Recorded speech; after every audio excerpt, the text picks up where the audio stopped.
Hello viewers, আসসালামু আলাইকুম। কেমন আছেন? আজকে পবিত্র কোরআন থেকে একটি গুরুত্বপূর্ণ আয়াত সম্পর্কিত আলোচনা করব। তো এটি হচ্ছে আয়াতুল কুরসি, হচ্ছে পবিত্র কোরআন শরীফের দ্বিতীয় সূরা আল বাকারার 255তম আয়াত। ইসলামিক বিশ্বে ব্যাপকভাবে মুখস্থ করা হয় নিয়মিত আমল করার জন্য। এতে সমগ্র আলমের উপর আল্লাহর জোরালো ক্ষমতার কথা বর্ণনা করা হয়েছে। তো এটি হচ্ছে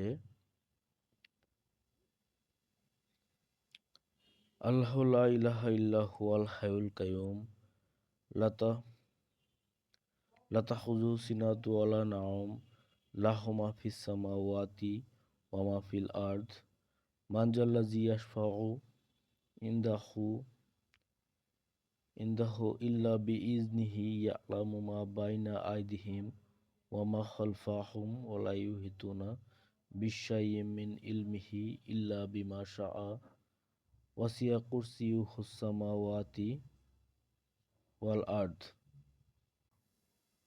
ওয়ালা ইয়াউদুহু হিফযুহুমা ওয়া হুয়াল আলিয়্যুল আযীম। এর বাংলা অনুবাদ হচ্ছে, আল্লাহ ছাড়া অন্য কোনো উপাস্য নেই। তিনি চিরঞ্জীব, সবকিছুর ধারক। তাকে তন্দ্রাও স্পর্শ করতে পারে না এবং নিদ্রাও নয়।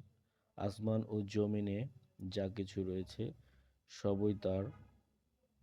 কে আছো এমন যে সুপারিশ করবে তার কাছে তার অনুমতি ছাড়া? দৃষ্টির সামনে কিংবা পেছনে যা কিছু রয়েছে সে সবই তিনি জানেন। তার জ্ঞান সমুদ্র হতে তারা কিছুই আয়ত্ত করতে পারে না, কেবল যতটুকু তিনি দিতে ইচ্ছা করেন। তার সিংহাসন সমস্ত আসমান ও জমিনকে পরিবেষ্টিত করে আছে, আর সেগুলোকে ধারণ করা তার পক্ষে কঠিন নয়। তিনি সর্বোচ্চ এবং সর্বাপেক্ষা মহান। তো ভিউয়ার্স, এখানে সব স্পষ্টভাবেই আল্লাহ তাআলার ক্ষমতা, তার বিশালতা, সবকিছুর ব্যাখ্যা এখানেই রয়েছে। যে একটি কথা এখানে আছে যে আহ, দৃষ্টির সামনে কিংবা পেছনে যা কিছু রয়েছে সে সবই তিনি জানেন। আল্লাহ তাআলা সবই জানেন। তার জ্ঞান সমুদ্র হতে তারা কিছু আয়ত্ত করতে পারে না, কেবল যতটুকু তিনি দিতে ইচ্ছা করেন। অর্থাৎ মানব জাতি জ্ঞান অর্জন করে, কিন্তু যতটুকু আল্লাহ তাআলা ইচ্ছা করেছেন মানুষকে এতটুকু জ্ঞান দিবেন, ঠিক ততটুকুই সে পারে, তার বেশি সে পারে না। ঠিক এরকম যে আল্লাহ তাই, যা মানুষ কখনো কল্পনা করতে পারে না। আহ, অর্থাৎ যা যদি কল্পনা করে সেটা আর আল্লাহ তাআলা না, কল্পনার বাইরে। ঠিক এরকম চিন্তা এবং জ্ঞান, এটা হচ্ছে যতটুকু লিমিটেড, সেটাই সীমাবদ্ধ, সীমিত।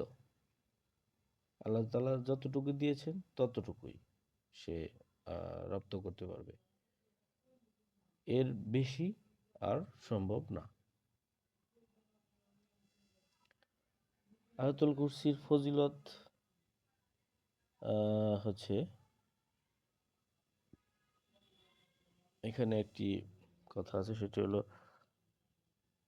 আবু উমামা রাদিয়াল্লাহু আনহু থেকে হতে বর্ণিত। তিনি বলেন, আল্লাহর রাসূল বলেছেন, যে ব্যক্তি প্রতি ফরজ নামাজ শেষে আয়াতুল কুরসি পড়ে তার জান্নাতে প্রবেশ করতে মৃত্যু ছাড়া অন্য কোনো কিছু বাধা হবে না।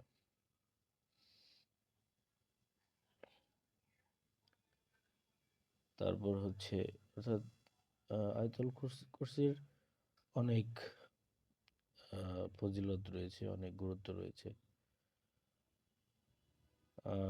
আরেকটা হাদিস রয়েছে, হজরত আলী রাদিয়াল্লাহু তাআলা বলেন, আমি রাসূলুল্লাহকে বলতে শুনেছি যে ব্যক্তি প্রত্যেক ফরজ সালাতের পর আয়াতুল কুরসি নিয়মিত পড়ে তার জান্নাত প্রবেশে কেবল মৃত্যুই অন্তরায় হয়ে আছে।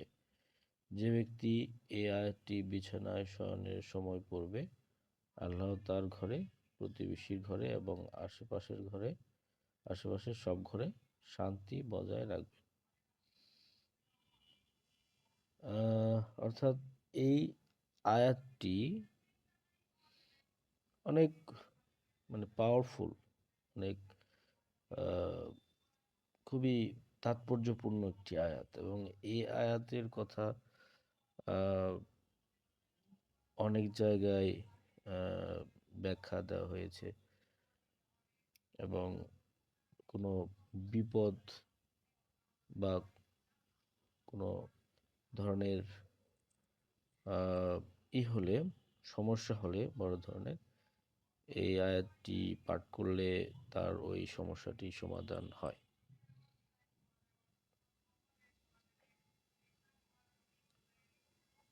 তারপর এখানে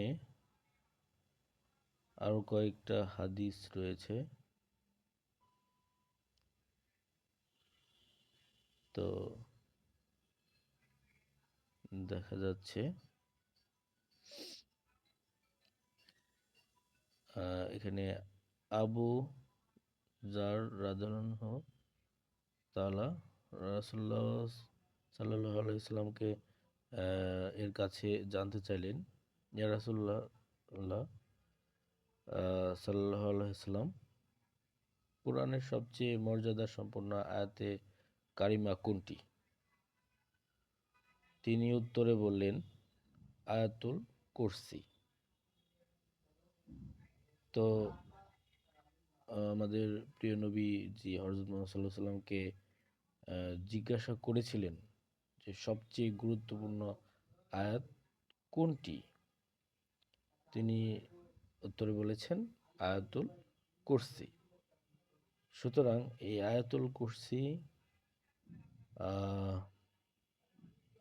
কুরসিটির মর্যাদা অনেক, এবং এর অনেক অন্তর্নিহিত গুরুত্ব রয়েছে। তো আরও আছে এরকম, এই আয়াতের ফজিলত, গুরুত্বের কথা আরো বর্ণনা করা আছে এখানে। তো আমরা নিচের দিকে দেখতেই পাবো শুধু। তো এর এর আয়াতটির ফজিলত আসলে শেষ করা যাবে না, বলে শেষ করা যাবে না, অনেক রয়েছে। তো ভিউয়ার্স, আমি এখান থেকে কয়েকটি আলোচনা করলাম। আপনারা সময় সুযোগ হলে বিস্তারিত আরো গুগলে সার্চ দিয়ে দেখতে পারবেন। আমি আর ভিডিওটি লং করব না, এ পর্যন্তই। ভালো থাকবেন, সুস্থ থাকবেন। আর এই আয়াতুল কুরসি আয়াতটি মনে রাখবেন, মুখস্থ করবেন। আল্লাহ হাফেজ।